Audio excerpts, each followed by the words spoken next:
Bukan Yesus. Kata siapa? Kata Yesaya 63:9.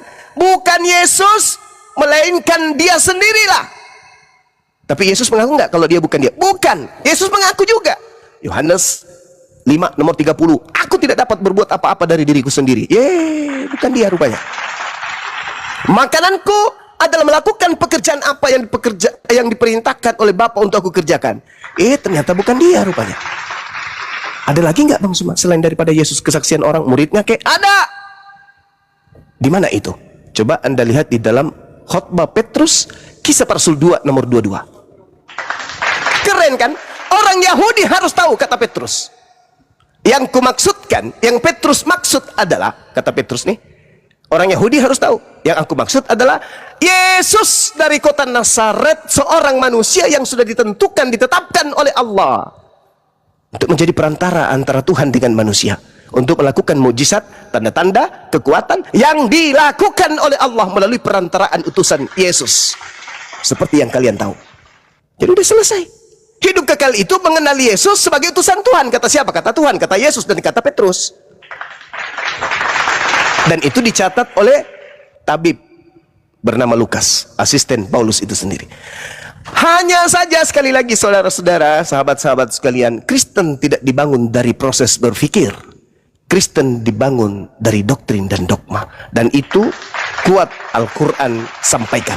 Mereka bukan mengikuti ajaran Tuhan, mereka tidak mengikuti ajaran para nabi, mereka hanya mengikuti ungkapan, ucapan, uraian dari simbol-simbol doktrin dan dogma nenek-nenek moyang mereka terlebih dahulu. Demikian. Ya, bisa masuk, Kanita. Itu ya, kita Kristen itu tidak sembarang mengatakan Yesus Tuhan. Bukannya karena dicekokin sama pendeta bahwa orang Kristen itu bisa mengaku bahwa Kristus Tuhan. Pendeta mau cekokin juga nggak bakalan bisa, karena itu adalah pekerjaan Roh Kudus. Itu ada di Korintus 12 ayat 3. Tidak ada seorang pun yang berkata-kata oleh Roh Allah dapat berkata terkutuklah Yesus, dan tidak ada seorang pun yang dapat mengaku Yesus adalah Tuhan selain oleh Roh Kudus. Ya, lalu kenapa Yesus itu berdoa kepada Allah Bapa? Karena salah satu tujuannya datang ke dalam dunia selain untuk tujuan utamanya itu kan menebus dosa. Tujuannya yang lain adalah memberikan contoh hidup. Ya, dalam penebusan dosa itu, Yesus itu harus bisa memenuhi semua tuntutan hukum Taurat tanpa kecuali. Dan hukum Taurat itu salah satu hukumnya di Keluaran 20. Yang pertama itu harus tidak ada Allah lain kan, selain Tuhan Allah, dan harus sujud menyembah Dia. Dan itu Yesus lakukan dengan berdoa kepada Allah Bapa. Kalau dia nyembah kepada Allah lain atau dia diam-diam aja, itu dosa dong dia. Nah, lalu doktrin predestinasi itu menunjukkan bahwa Allah berdaulat. Dia yang punya surga, dia yang menentukan siapa yang bisa masuk surganya, bukan manusia dengan usahanya sendiri. Itu ada ayatnya juga, bukan kamu yang memilih aku, tetapi aku yang memilih engkau. Lalu kalau manusia itu mau percaya kepada Allah ya, itu juga itu kan pekerjaan Roh Kudus. Karena apa? Kalau manusia itu tidak bisa percaya kepada Yesus sebagai Tuhan dan Juru Selamat, itu sebenarnya ada tirai yang menutupi mata rohaninya, dan itu harus dibuka oleh Allah itu sendiri. Jadi selama tirai itu tidak dibuka, itu ya manusia itu selamanya itu memusuhi Allah. Itu ada di Lukas 24 ayat 44 sampai 45. Ia berkata kepada mereka, ya ini adalah Yesus ya, inilah perkataanku yang telah kukatakan kepadamu ketika aku masih bersama-sama kamu, yakni bahwa harus digenapi semua yang ada tertulis tentang aku, artinya tentang Yesus, dalam kitab Taurat Musa dan kitab Nabi-Nabi dan kitabmu. Lalu ia membuka pikiran mereka sehingga mereka mengerti kitab suci. 2 Korintus 3 ayat 14 sampai 18. Tetapi pikiran mereka telah menjadi tumpul, sebab sampai pada hari ini selubung itu masih tetap menyelubungi mereka. Jika mereka membaca perjanjian lama itu tanpa disingkapkan, itu hanya karena Kristus saja yang dapat menyingkapkan. Ayat 15, bahkan sampai pada hari ini, setiap kali mereka membaca kitab Musa, ada selubung yang menutupi hati mereka. Ayat 16, tapi apabila hati seseorang berbalik kepada Tuhan, maka selubung itu diambil daripadanya. Ayat 17, sebab Tuhan adalah roh, dan di mana ada roh Allah, di situ ada kemerdekaan. Jadi begitu selubung itu diambil, ada kemerdekaan dari kuasa gelap datang kepada terang itu. Sebenarnya 2 Korintus 3 ini bicara mengenai orang-orang Yahudi yang sampai sekarang itu selubungnya belum diambil oleh Allah.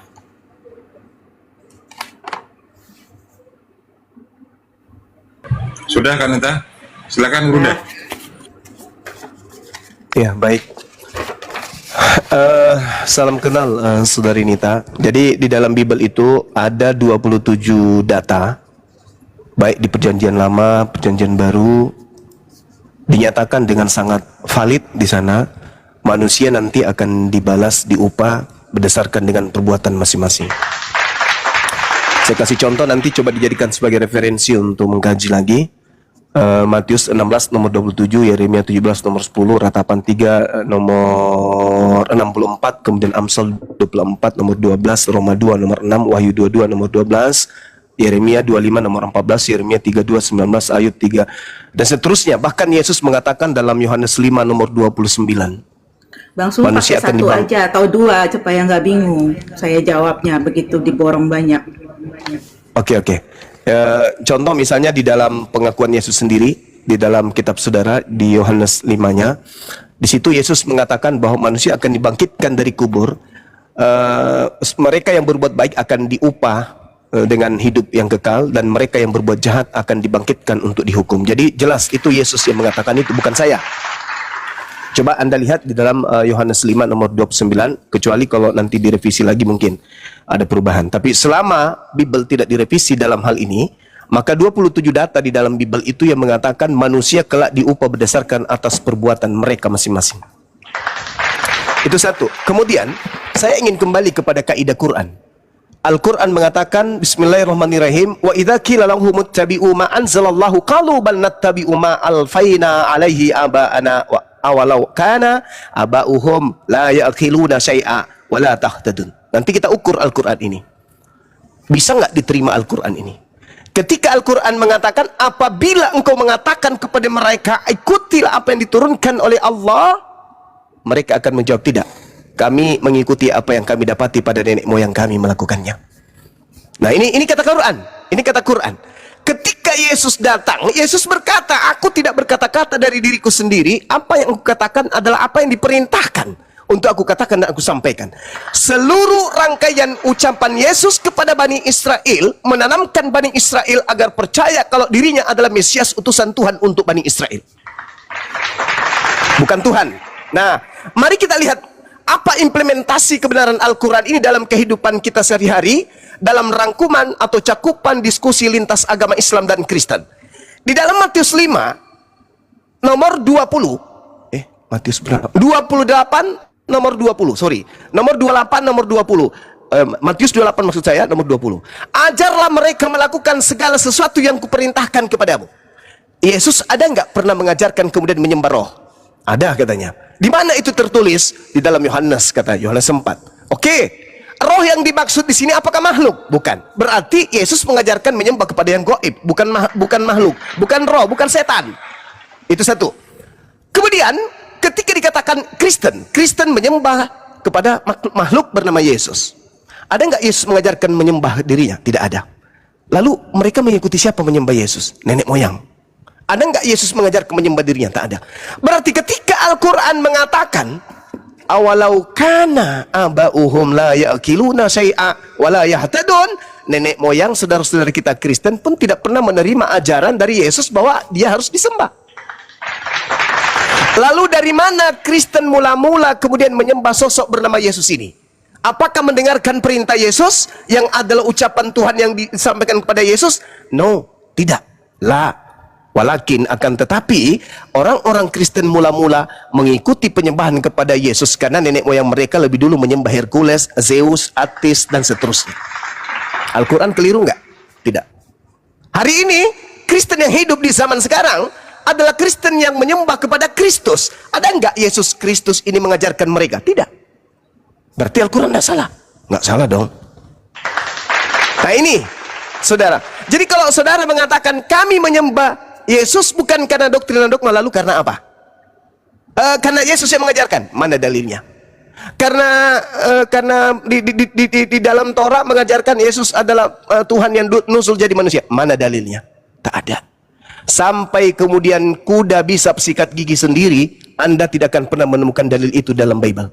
Jadi Al-Quran betul, mereka menyembah, mereka beribadah hanya mengikuti nenek moyang mereka sendiri. Kembali kepada kesimpulan kalimat saya, Kristen adalah sebuah agama kepercayaan, aliran keyakinan yang kemudian berdasar terhadap percaya saja, tidak melalui proses berpikir. Demikian. Bang Suma banyak sekali ya. Saya jawab yang saya bisa catat, kalau ada yang kelewatan tolong dikasih tahu. Nah, itu ini Yohanes 5 ayat 29. Itu seakan dikatakan yang berbuat baik akan masuk, dan mereka yang telah berbuat baik akan keluar dan bangkit untuk hidup yang kekal, tetapi yang mereka yang telah berbuat jahat akan bangkit untuk dihukum. Ini sejalan dengan firman Tuhan di dalam Kristen itu, di kitab Efesus 2 ayat 8, 9, 10 ya. Lihat dulu. Nah, kita Kristen itu masuk surga kalau memiliki iman yang benar. Jadi iman yang benar itu iman yang benar itu adalah pemberian Allah, dan iman yang benar itu akan menghasilkan perbuatan baik. Tadinya semua manusia tanpa iman yang benar tidak akan bisa menghasilkan perbuatan baik, karena syarat perbuatan baik itu adalah harus benar di mata Tuhan, bukan di mata manusia. Kita manusia itu sudah jatuh dalam dosa, jadi pandangan kita ngelihat perbuatan baik itu udah terdistorsi sama kepentingan diri kita sendiri, sama rendahnya standar kita. Tapi Allah itu dia punya standar sendiri, dan dia mengatakan syaratnya perbuatan baik itu harus dilakukan untuk memuliakan dia, karena mengasihi dia dan berdasarkan iman. Jadi hanya orang yang telah beriman yang bisa melakukan perbuatan baik. Jadi Yohanes 5 ayat 29 ini menyatakan orang yang berbuat baik akan selamat. Itu artinya orang yang beriman saja yang bisa mengeluarkan perbuatan baik. Efesus 2 ayat 8, 9, 10. Sebab karena kasih karunia kamu diselamatkan oleh iman. Itu bukan hasil usahamu, tetapi pemberian Allah. Itu bukan hasil usahamu. Jangan ada orang yang memegahkan diri. Karena kita ini buatan Allah, diciptakan dalam Kristus Yesus untuk melakukan pekerjaan baik. Jadi dalam Kristen perbuatan baik itu selalu dilakukan bukan untuk menyelamatkan dirinya sendiri atau memperoleh perkenanan Allah, tetapi untuk mengasihi dia, untuk memuliakan dia, untuk berterima kasih kepada dia atas pengampunan, atas kehidupan atau berkat rohani yang dia berikan kepada orang Kristen. Terus itu mengenai Yesus, apakah Yesus mengajarkan untuk menyembah dirinya? Bangsa Yahudi itu tahu ya, dari sejak keluaran itu mereka tidak boleh menyembah yang non Allah, yang bukan Allah. Nah, tetapi banyak orang ketika mereka sadar mengenai keilahian Yesus, berhadapan dengan siapa, mereka itu sujud menyembah di hadapan Yesus, dan Yesus tidak pernah menolaknya. Yesus sendiri pun di Matius 4 ayat 10 pernah menyatakan kepada iblis, nyala iblis, sebab kepada Tuhan Allahmu saja engkau patut dan boleh menyembah. Nah, kenyataannya bahwa Yesus menerima penyembahan, dan Alkitab menyatakan dia tidak ada dosa. Itu kalau dia salah, itu kan dia pasti berdosa kan. Dia terima penyembahan, sedangkan dia bukan Allah, tapi dia menerima penyembahan. Itu dilakukan oleh orang-orang di Matius 2 ayat 11, Matius 8 ayat 2. Lalu apa lagi ya, saya lupa.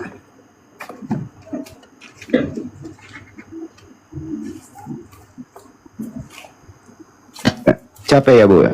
Gantian lah kalau capek. Bukan, aku lupa. Bang Sumam bilang apa lagi ya, Filipi juga. Tunggu sebentar. 2 ayat 9, 11. Nah, dalam Kristen juga ya, jangan kalian berpikir bahwa kalau kita menyembah Yesus itu Allah Bapa itu seperti dipinggirkan atau tidak memuliakan Tuhan. Kita orang Kristen tahu menyembah Yesus itu sama dengan menyembah Allah Bapa. Allah Bapa tidak pernah marah, tidak pernah merasa oh ini musyrik atau sebagainya. Karena apa? Di Filipi 2 ayat 9-10 ya. Dan itulah sebabnya Allah sangat meninggikan dia, maksudnya meninggikan Yesus dan mengaruniakan kepadanya nama di atas segala nama, supaya dalam nama Yesus bertekuk lutut segala yang ada di langit dan yang ada di atas bumi dan yang ada di bawah bumi. Ayat 11 nih, perhatikan ya. Dan segala lidah mengaku Yesus Kristus adalah Tuhan bagi kemuliaan Allah, Bapa. Jadi mengaku Yesus Kristus adalah Tuhan itu berarti memuliakan Allah Bapa. Dalam Alkitab juga ketika Yesus itu membangkitkan orang mati, dia sering mengatakan hari ini kau akan melihat kemuliaan Allah dinyatakan, dan itu menuju kepada Kayaknya udah panjang, kemuliaan gantian kali dirinya. ya. Gantian kali Bu, coba Banyuma ya. Kayaknya udah panjang deh. Ya. Gantian Banyuma, kepanjangan. Iya, baik. Nanti saya juga akan singkatnya. Yang pertama ketika dikatakan berdasarkan pengakuan Yesus, Yohanes 5 nomor 29, mereka yang berbuat baik akan bangkit untuk kehidupan yang kekal. Dan mereka yang telah berbuat jahat akan bangkit untuk dihukum. Sederhana saja, yang berbuat baik itu kalau Yesus yang menjadi sandaran, maka yang mengikuti ajaran Yesus. Itu yang berbuat baik yang mengikuti Yesus. Orang menjadi Kristen ikut siapa menjadi Kristen? Yesus tidak Kristen. Makan babi, ibadah minggu, tidak bersunat, merasulkan Paulus, mengkitabkan perjanjian lama dan surat-surat perjanjian baru dan surat-surat Paulus. Apakah itu mengikuti Yesus? Tidak. Jadi kalau dikatakan berbuat baik itu adalah kemudian mengikuti Yesus, maka Kristen tidak bisa. Bukan dikategorikan sebagai berbuat baik. Makanya Al-Quran tadi mengatakan mereka hanya mengikuti ajaran nenek Tadi moyang apa? mereka. Makan babi, terus apa lagi? Makan babi, tidak bersunat, menyembah Yesus, ibadah minggu, ke gereja, Natalan, dan seterusnya. Itu bukan ajaran Yesus itu. Yesus tidak pernah mengajarkan itu. Jadi Yesus dia mengatakan yang disebut berbuat baik itu adalah mereka yang melakukan segala perintah Bapa. Matius 19 nomor 16, itu baru disebut berbuat baik. Yang disebut berbuat baik itu adalah mereka yang tidak menghilangkan hukum Taurat. Matius 5 nomor 19. Meskipun yang paling terkecil, kalau ada orang yang menghilangkan hukum Taurat meskipun yang paling terkecil dan mengajarkan kepada orang lain, maka dia pembuat kejahatan. Itu yang pertama. Kemudian yang terakhir tadi yang Ibu sampaikan ya, kan saya tidak tanggapi semuanya.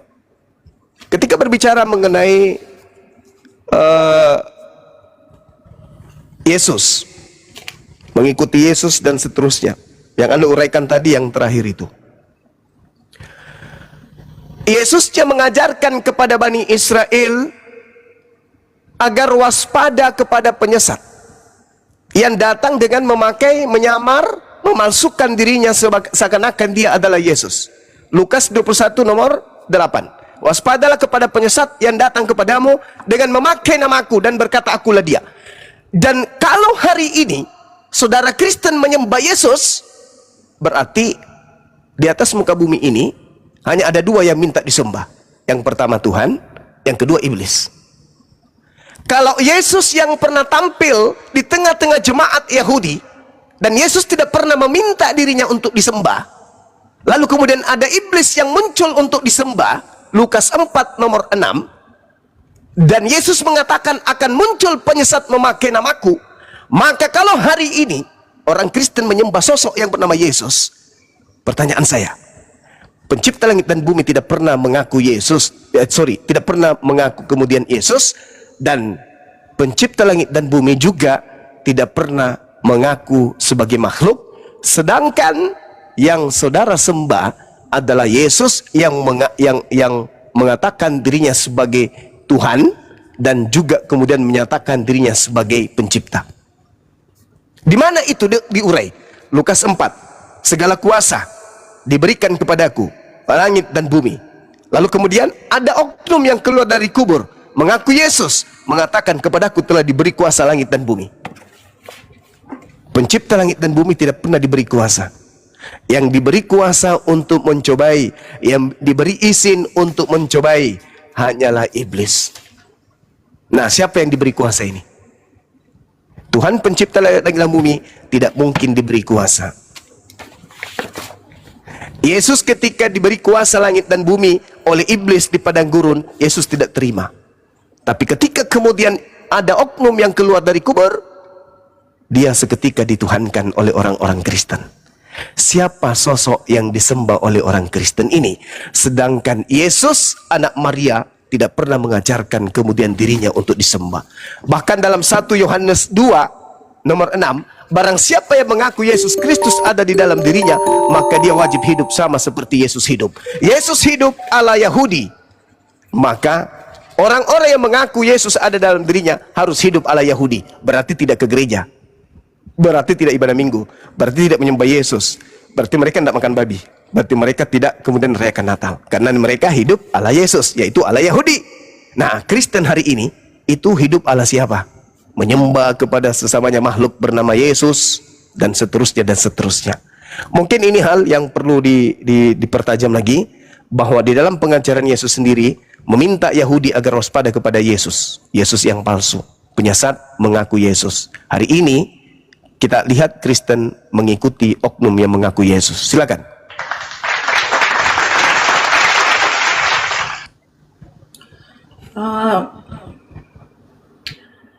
Yesus itu ketika datang itu memang dia takluk kepada hukum Taurat ya. Dalam hidupnya sebagai manusia itu Yesus melakukan segala hukum dan adat istiadat hukum Taurat. Dia makan babi, dia bersunat juga ya. Nah, lalu dan hukum Taurat itu diberikan Tuhan itu untuk apa? Sebenarnya hukum Taurat itu semua menunjuk kepada Yesus. Jadi hukum Taurat diberikan kepada manusia supaya manusia tahu bahwa kamu tuh nggak bisa melakukan semua tuntutan hukum Taurat dengan benar dan sempurna. Nah, nanti akan datang kegenapan dari hukum Taurat, yaitu Yesus Kristus. Dia yang mampu melakukan semuanya. Nah, begitu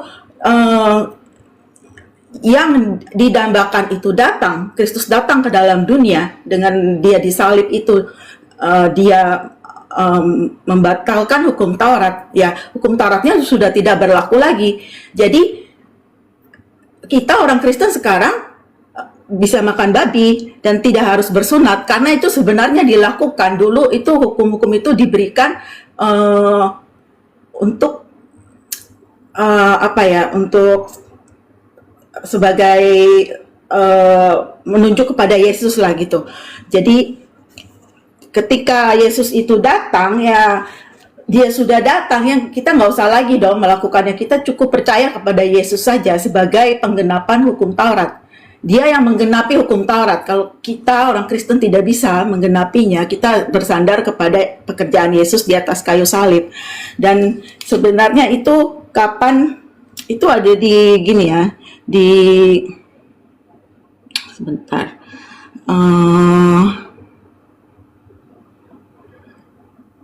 Di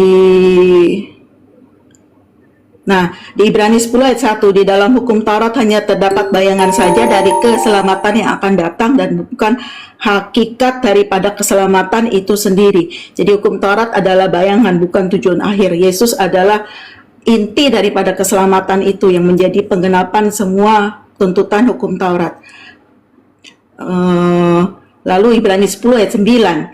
Lalu ia berkata, sesungguhnya aku datang untuk melakukan kehendak-Mu. Ia menghapuskan yang pertama, yaitu yang pertama itu menunjuk kepada hukum Musa atau hukum Taurat, supaya menegakkan yang kedua. Kalau yang kedua sudah datang, yaitu dirinya yang pertama, itu hukum pertama itu menjadi usang. Karena itu dalam Alkitab itu dibagi dua. Sebenarnya pembagian itu hanya untuk membantu yang membaca.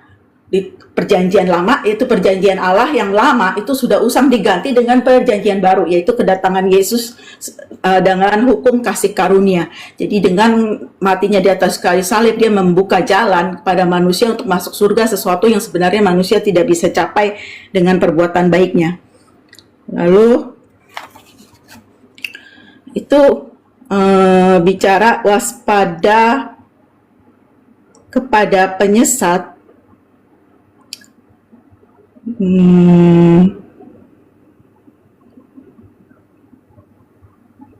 Begini, yang mengatakan Yesus adalah Allah itu adalah atau anak Allah adalah Allah sendiri. Itu kan pada waktu Yesus dibaptis, itu kan ada suara dari surga kan, yang menyatakan, inilah anakku yang kukasihi, dengarkanlah dia. Dan di Ibrani juga dikatakan, di Ibrani 2 dikatakan, Ibrani 1 ayat 6 ya. Dan ketika ia membawa pula anaknya yang sulung ke dunia, ia berkata, semua malaikat Allah harus menyembah dia. Dan tentang malaikat-malaikat ia berkata, yang membuat malaikat-malaikatnya menjadi badai dan pelayan-pelayannya menjadi nyala api. Tetapi kepada anak ia berkata, tahtamu ya Allah. Ini Allah Bapa loh yang mengatakan kepada anak. Tetapi kepada anak ia berkata, tahtamu ya Allah tetap untuk selama-lamanya dan seterusnya, dan tongkat kerajaanmu adalah tongkat kebenaran. Jadi malaikat saja yang tingkatnya di atas manusia itu diperintahkan untuk menyembah Yesus, apalagi manusia.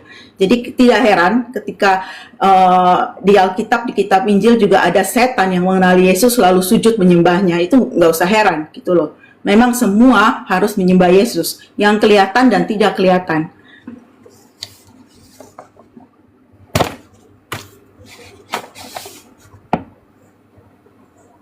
Sudah, Kanita?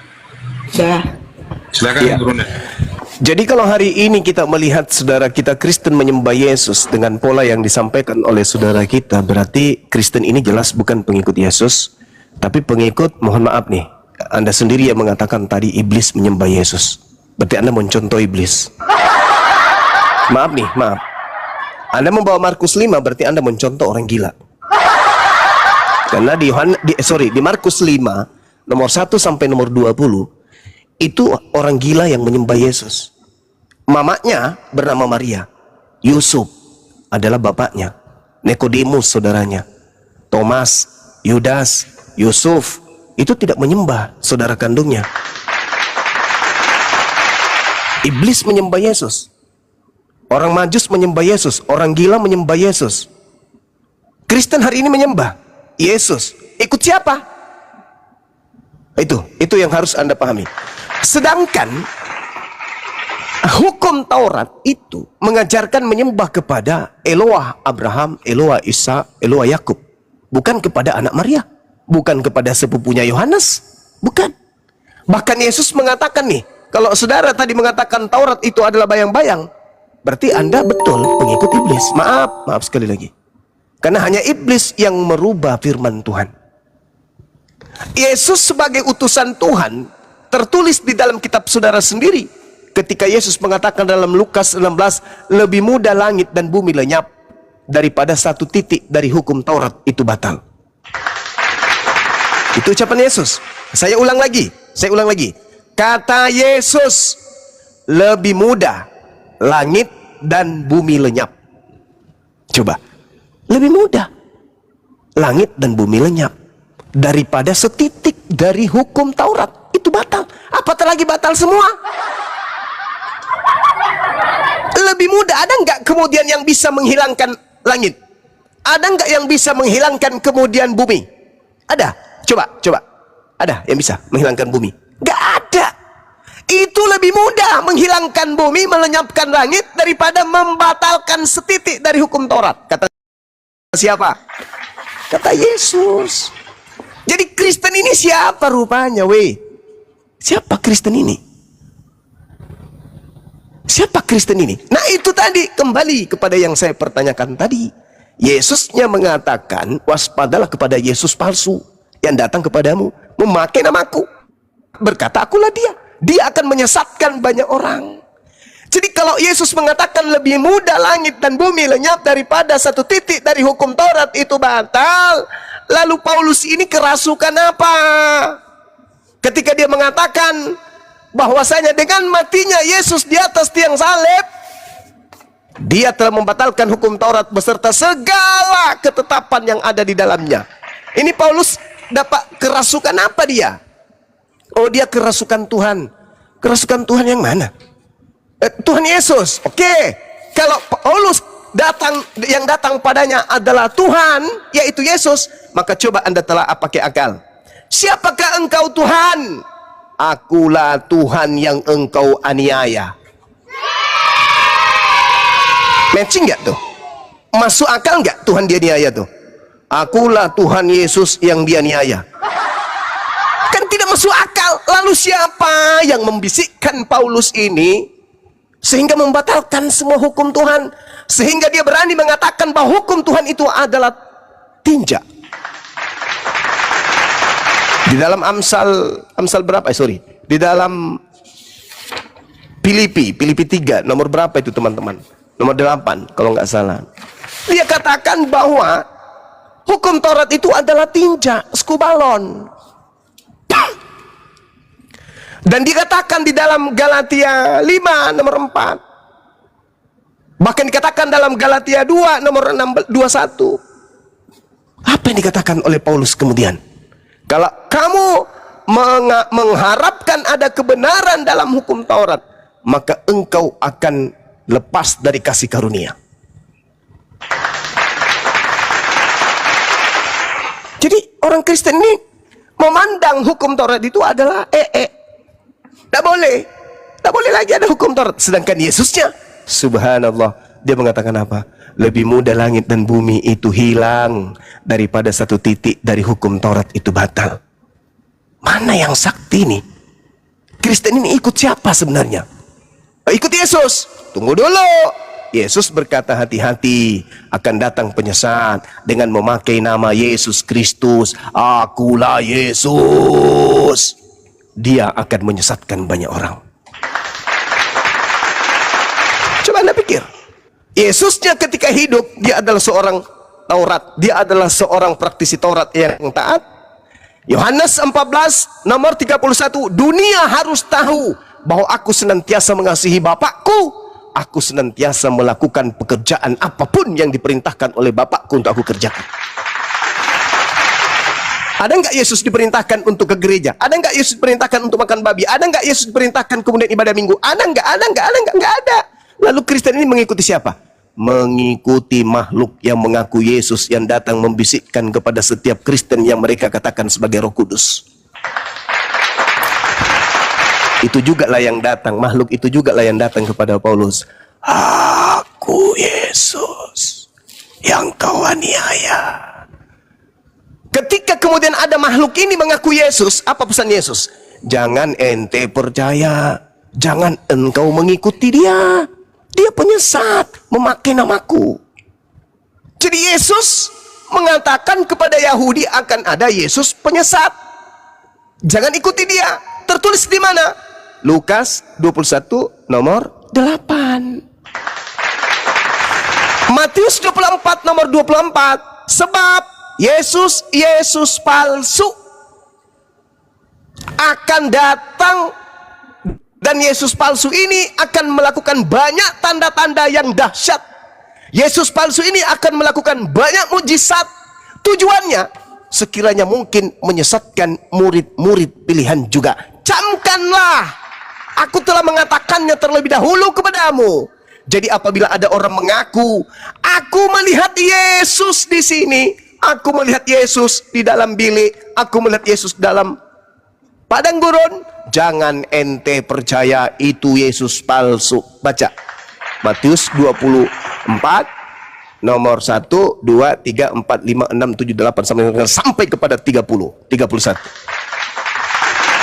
Jadi hari ini kita bertanya nih, saudara Kristen, kami belajar Bible. Yesus yang kami tahu di dalam Bible adalah seorang Muslim yang taat menyembah kepada pencipta langit dan bumi. Sedangkan Kristen, saudara-saudara kami yang kami kasihi, sibuk menyembah makhluk yang mengaku Yesus. Ini silakan Anda luruskan kalau masih ada yang mau diluruskan. Demikian. Ini saya bacain ya, Galatia 5, kemerdekaan Kristen. Supaya kita sungguh-sungguh merdeka, Kristus telah memerdekakan kita. Karena itu berdirilah teguh dan jangan mau lagi dikenakan kuk perhambaan. Maksudnya kuk perhambaan apa? Hukum Taurat. Hukum Taurat itu memperhambakan diri manusia kepadanya. Karena tuntutannya kan harus sempurna, bisa terus tanpa gagal. Dan sebenarnya berujung kutuk. Jadi karena tidak bisa melakukan, ya berujung kutuk. Nah, tapi Kristen itu merdeka. Nah, ayat kedua ya, sesungguhnya aku Paulus berkata kepadamu, jikalau kamu menyunatkan dirimu, Kristus sama sekali tidak akan berguna bagimu. Jadi boleh saja masih mau melakukan hukum Taurat, masih sunat, masih nggak mau makan babi, itu apalagi hukum-hukum yang lain, tidak makan segala macam binatang-binatang yang haram di kitab Perjanjian Lama ya. Artinya apa? Kalau kamu menyunatkan dirimu melakukan hal-hal itu, Kristus sama sekali tidak akan berguna bagimu. Artinya penebusan Kristus Yesus itu tidak berlaku bagimu. Artinya apa? Kamu tidak di bawah hukum kasih karunia, bahwa kamu bisa masuk surga karena penebusan Kristus di atas kayu salib. Ayat ketiga, sekali lagi aku katakan kepada setiap orang yang menyunatkan dirinya bahwa ia wajib melakukan seluruh hukum Taurat. Jadi orang Kristen atau orang siapapun yang menyunatkan dirinya wajib melakukan seluruh hukum Taurat. Itu adalah tuntutan dari Allah, karena Allah itu suci. Ya, dia tidak mau yang najis-najis masuk ke dalam surga. Ayat 4, kamu lepas dari Kristus jikalau kamu mengharapkan kebenaran oleh hukum Taurat. Kamu hidup di luar kasih karunia. Orang Kristen itu semuanya kalau sudah percaya hidup di dalam kasih karunia. Apa? Sesuatu yang tidak bisa kita lakukan tapi Allah berikan gratis. Jadi keselamatan itu Allah berikan gratis. Kristus yang melakukan penebusan dosa, kita terimanya dengan iman, bukan atas hasil usaha manusia atau orang itu sendiri, tapi pemberian Allah. Nah, ayat 5, sebab oleh roh dan karena iman kita menantikan kebenaran yang kita harapkan. Sebab bagi orang-orang yang ada di dalam Kristus Yesus, hal bersunat atau tidak bersunat tidak mempunyai suatu arti. Hanya iman yang bekerja oleh kasih. Jadinya kalau orang sudah percaya kepada Kristus, mau disunat kalau mau disunat boleh, tapi bukan untuk tujuan untuk keselamatan, untuk tujuan kesehatan itu boleh. Karena Allah itu kan melihat motivasi. Jadi kalau kamu berpikir, oh aku harus melakukan ini dan itu supaya masuk surga, justru itu membawa kamu ke neraka. Itu artinya sebab hanya iman yang bekerja oleh kasih. Kasih apa? Kasih yang Allah miliki. Allah itu menunjukkan kasihnya kepada manusia yang tidak bisa berbuat kasih dengan jalan memberikan dirinya sendiri mati menebus dosa manusia di atas kayu salib. Lalu tanda-tanda mengenai Yesus palsu ya. Tanda-tanda mengenai, memang banyak ajaran sesat, tapi nah, itu Alkitab menyatakan kalau salah satu cirinya itu di 1 Yohanes 4 ayat 2. Demikianlah kita mengenal roh Allah. Setiap roh yang mengaku bahwa Kristus Yesus telah datang sebagai manusia berasal dari Allah. Dan setiap roh yang tidak mengaku Yesus tidak berasal dari Allah. Jadi kepercayaan bahwa Yesus itu sungguh-sungguh manusia itu mutlak. Dan ayat 15 di 1 Yohanes 4 ayat 15, barang siapa mengaku bahwa Yesus adalah anak Allah, Allah tetap berada di dalam dia dan dia di dalam Allah. Jadi mengaku juga Yesus adalah Allah atau anak Allah juga sama pentingnya dengan kepercayaan bahwa Yesus datang sebagai manusia. Nah, tidak ada orang lain di muka bumi ini yang melakukan hal itu kecuali orang Kristen. Jadi kalau misalnya nggak mengaku yang lain-lain atau mengaku ngajarin yang lain-lain, ya itu boleh dikatakan sebagai tadi ya, memberikan tanda-tanda Yesus palsu.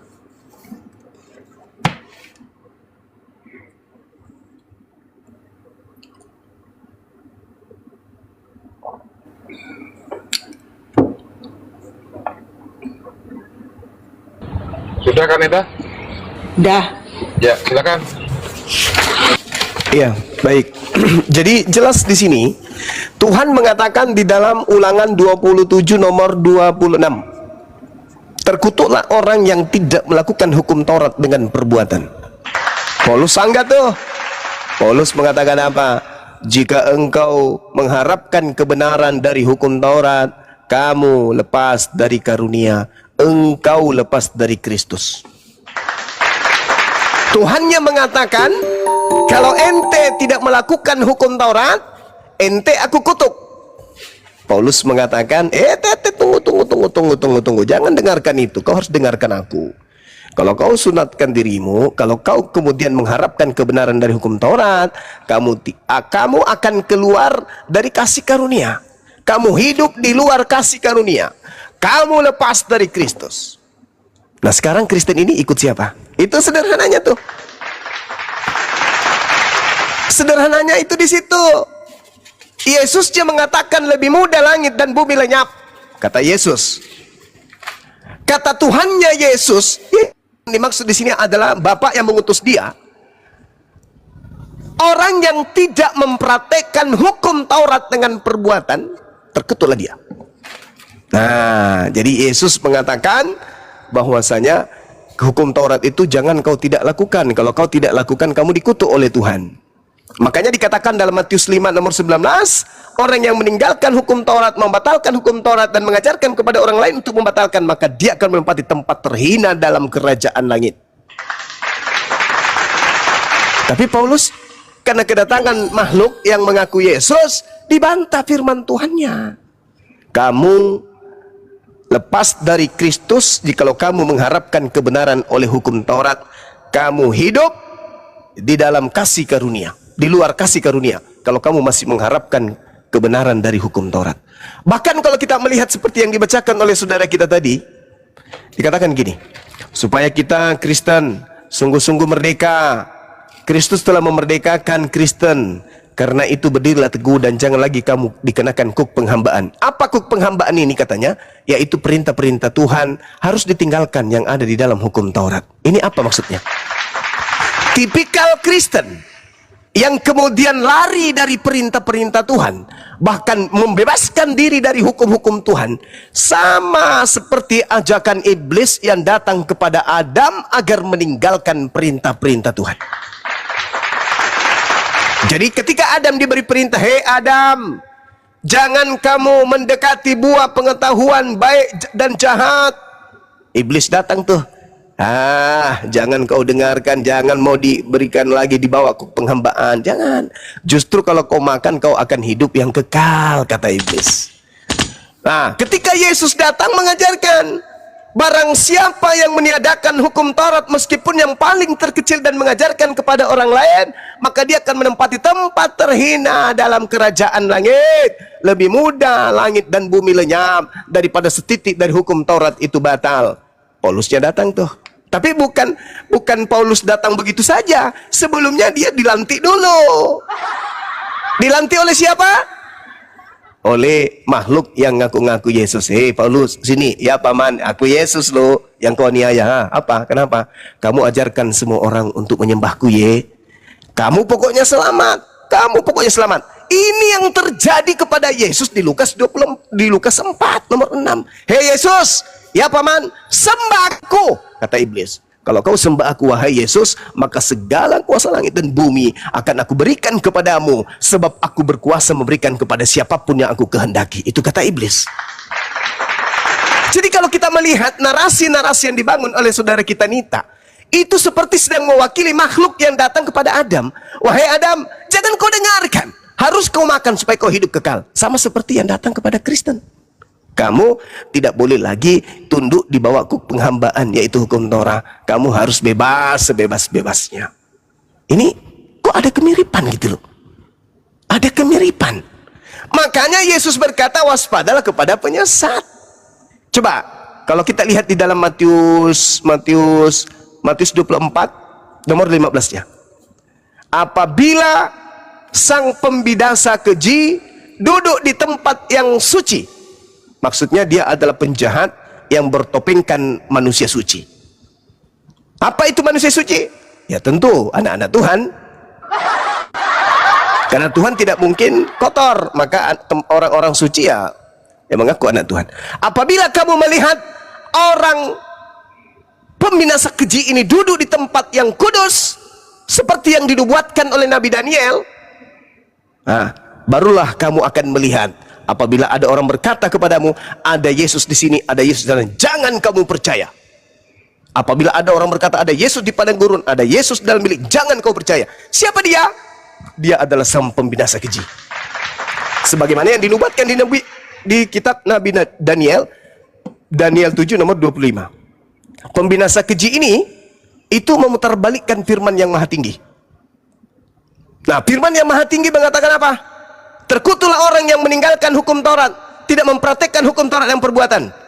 Nah, sang pembinasa keji membantah itu. Oh tidak, justru hukum Taurat itu sampah. Hukum Taurat itu skubalon, tinja. Tak boleh lagi kita taat kepada hukum Taurat itu. Kita sudah merdeka. Ini kata siapa? Kata si pembinasa keji. Itu kata siapa? Menurut Yesus. Menurut Yesus, sang pembinasa keji ini akan menentang Sang Yang Maha Tinggi. Di mana tertulis? Matius 24 nomor 15. Apa tanda-tandanya? Sang pembinasa keji mengaku bertemu dengan Yesus di padang gurun, mengaku bertemu Yesus di dalam bilik. Dan itu, mohon maaf, itu sangat kuat terindikasi yang adalah Paulus, pendiri agama Kristen. Demikian. Matius 24 ayat 15, pembinasa keji itu tidak bicara mengenai Paulus, itu bicara mengenai nubuat dari Nabi Daniel yang sudah digenapi. Ya, jadi nggak ada hubungannya sama Paulus. Nah, jadi gini Pak, jadi kita orang Kristen itu merdeka, tidak usah melakukan hukum Taurat itu untuk menyelamatkan diri kita sendiri lagi, ya. Karena tuntutan Allah itu kan harus sempurna. Yesus menyatakan karena itu engkau harus sempurna, sama seperti Allah adalah sempurna. Gak ada manusia yang bisa sempurna, Pak. Jadi itulah sebabnya Yesus datang ke dalam dunia. Dia itu menggenapi semua tuntutan hukum Taurat dalam hidupnya. Dia melakukannya tanpa celah, tanpa dosa sepanjang hidupnya. Nah, dengan itu, karena dia juga adalah Allah, penebusannya di atas kayu salib itu mampu menebus semua dosa yang dunia lakukan. Itu ada di Yohanes 9, Yohanes 6 ayat 29 ya. Lihatlah anak domba Allah yang menghapus dosa dunia. Jadi semua dosa yang dilakukan orang di dalam dunia, mulai dari dunia itu ada sampai nanti dunia itu kiamat, itu Tuhan Yesus itu menyediakan pengampunan atau penebusan dosa. Jadi yang manusia lakukan adalah begitu dia sadar dia tidak mampu melakukan tuntutan hukum Taurat, dia itu harusnya datang kepada Kristus, percaya, minta pengampunan, bilang, ya Yesus, kau sudah menggantikan aku, menebus dosaku, sesuatu yang tidak bisa aku lakukan, tolong ampuni aku. Seperti itu. Nah, kita orang Kristen itu melakukan hal itu semua. Pasti yang namanya orang Kristen yang benar-benar pasti dalam satu titik dalam hidupnya, satu saat dalam hidupnya pasti sudah pernah melakukan hal itu. Nah, pada saat itulah Allah itu memberikan kebenaran Kristus kepada kita. Jadi bahasa teologisnya itu kita diberikan kebenaran Kristus dikenakan kepada kita, bukan kebenaran kita sendiri sebagai manusia berdosa yang tidak bisa melakukan hukum Taurat. Jadi Allah itu melihat kebenaran anaknya, bukan kita lagi, bukan saya lagi, tapi memandang kepada anaknya, gitu loh. Baru Allah itu bisa menerima kita masuk ke dalam kerajaan surga. Lalu Paulus itu dia benar-benar rasul, dan dia itu dipilih oleh Yesus sendiri, itu ada di Kisah Rasul 9. Kalau misalnya dia itu berbohong, kan bisa misalnya dia berbohong, itu rasul-rasul tidak akan menerima dia, Pak. Karena orang Kristen zaman itu, terutama rasul, tahu Paulus itu sangat membenci orang Kristen. Jadi ketika Ananias itu disuruh mencelikkan mata Paulus, Ananias pun takut, tapi kan itu perintah dari Tuhan. Nah, Ananias tetap datang kepada Paulus, dicelikan matanya. Lalu Paulus itu diterima baik oleh rasul-rasul yang lain, Rasul Petrus, Yakobus dan sebagainya. Itu menandakan bahwa memang dia benar-benar sungguh bertobat. Jadi nggak masalah.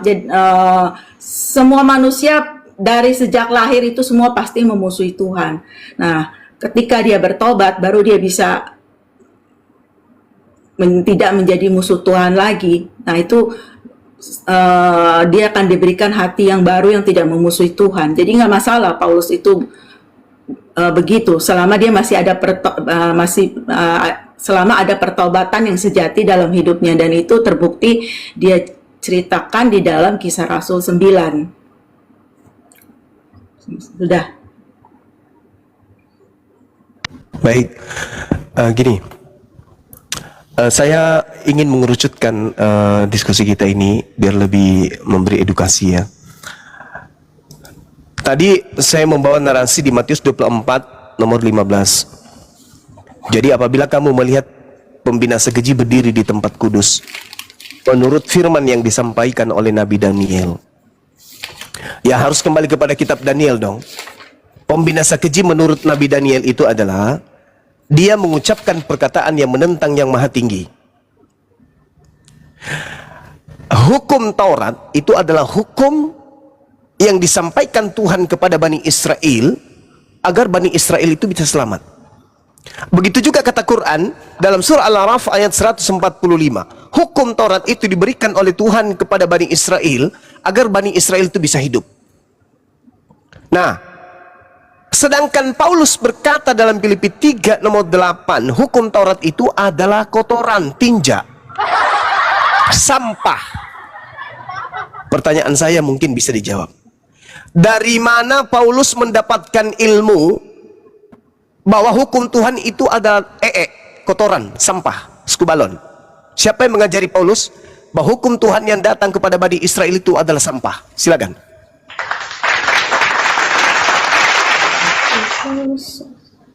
Oh ya, Filipi ya. Ya. Filipi 3 ayat 8.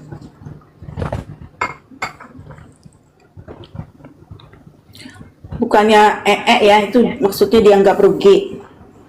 Skubalon itu bahasa Yunani. Skubalon artinya sampah, tinja atau kotoran. Nah, siapa yang mengajarkan Paulus? Makhluk apa yang telah merasukinya? Ingat, di dalam nubuatan Yesus terhadap orang yang bertaubat lalu menjadi pembinasa keji, di dalam Matius 12 nomor 43 sampai 45. Apa kata Pak Yesus di situ? Ada orang bertaubat, iblisnya keluar. Iblis yang keluar ini ke padang gurun memanggil 7 iblis lainnya untuk masuk kembali kepada orang yang bertobat ini. Dan setelah orang ini bertobat, masuk kembali iblis menjadi 8 iblis di dalam tubuhnya. Dan ada oknum yang mengatakan ada iblis di dalam dirinya untuk menggojo dia.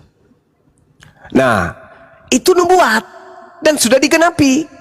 Dan kalau kita lihat pengakuan Yesus, giliran saya ngomong, saya baru satu patah kata, kamu udah ngomong panjang lagi. Ya sudah, aku Ngomong bertanya, dulu ya. berarti tolong dijawab. Berarti Ibu boleh menjawab panjang lebar, silakan.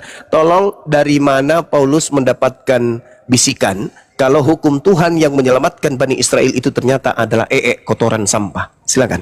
Ini justru Paulus di Filipi itu dia memberitahu bahwa dulu dia adalah pelaksana hukum Taurat yang amat ketat. Menurut pikiran dia tuh, wah, saya tuh udah bagus banget dalam melakukan tuntutan hukum Taurat, ya. Karena dia itu kan dari orang Ibrani asli kan. Di ayat di Filipi 3 ayat 5 dikatakan tentang pendirian terhadap hukum Taurat, aku orang Farisi. Tentang kegiatan, aku penganiaya jemaat. Jemaat itu maksudnya orang Kristen. Dan Panjang, Paulus tapi itu harus bilang, Ibu maaf, harus mengarah kepada pertanyaan. Silakan. Ya. Dan Silakan. nah, ini tentang kebenaran dalam mentaati hukum Taurat, aku tidak bercacat. Menurut Paulus dia tidak bercacat. Nah, itu Paulus buta ya dulu ya. Nah, tapi sekarang setelah pertobatannya dia itu melepaskan hal itu semua. Karena apa? Dia tahu bahwa oleh karena dialah aku telah melepaskan semuanya itu dan menganggapnya sampah supaya aku memperoleh Kristus dan berada dalam dia, bukan dengan kebenaranku sendiri karena mentaati hukum Taurat, melainkan dengan kebenaran karena kepercayaan kepada Kristus, ya.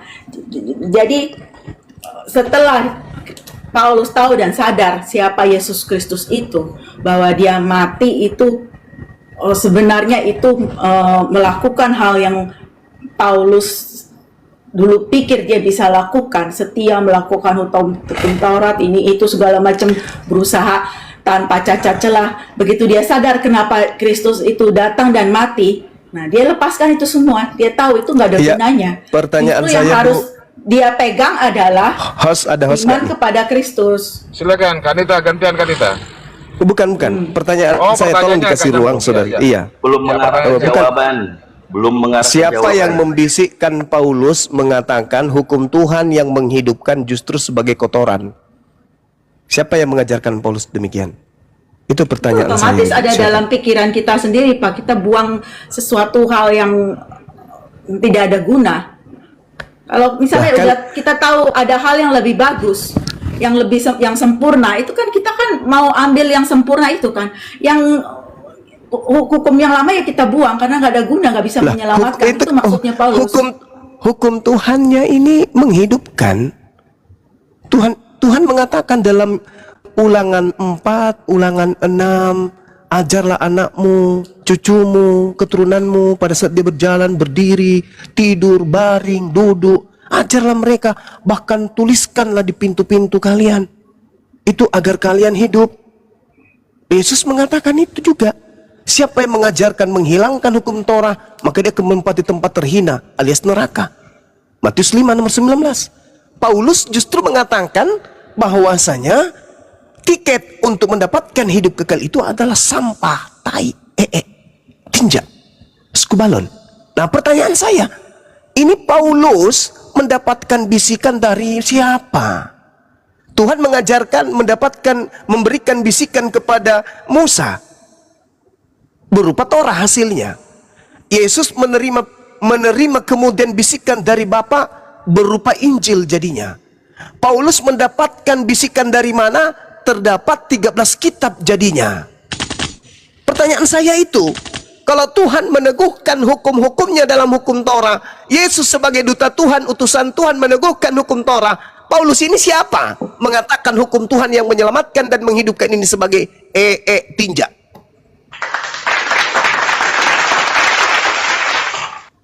Dapat ilmu dari mana Paulus ini, Bu? Silakan. Ya, di perjanjian lama itu hukum Taurat diberikan tapi tidak pernah bisa menyelamatkan manusia. Tujuannya kenapa Tuhan memberikan hukum Taurat di dalam perjanjian lama itu menunjukkan dosa itu apa. Lalu menunjukkan standar kekudusan Allah, ya. Lalu menuju kepada Kristus yang akan datang. Jadi kalau misalnya orang-orang Israel itu melakukan upacara penebusan dosa zaman perjanjian lama, itu harus mereka tahu nanti akan ada yang lebih yang sempurna yang akan datang, yaitu Kristus, yaitu Mesias. Harusnya itu gitu loh. Nah, dan kalau yang Kristusnya sendiri sudah datang, ya yang Bu, pertanyaan Bu, jawab. Pertanyaan saya, Ibu, siapa yang ngajarin Paulus menghujat hukum Tuhan? Mengatakan hukum Tuhan itu adalah tinja. Siapa yang mengajarkan Paulus itu? Yesus sendiri. Kan Yesus angkat dia sebagai rasulnya. Yesus yang mana yang mengajarkan membuat Yesus yang mengatakan memanggil Paulus menjadi rasul di Kisah Rasul 9. Nah, Yesus yang mana dulu? Kalau Ketika Yesus Paulus itu ada di mana tadi? Ada di kitab apa? Filipi kan?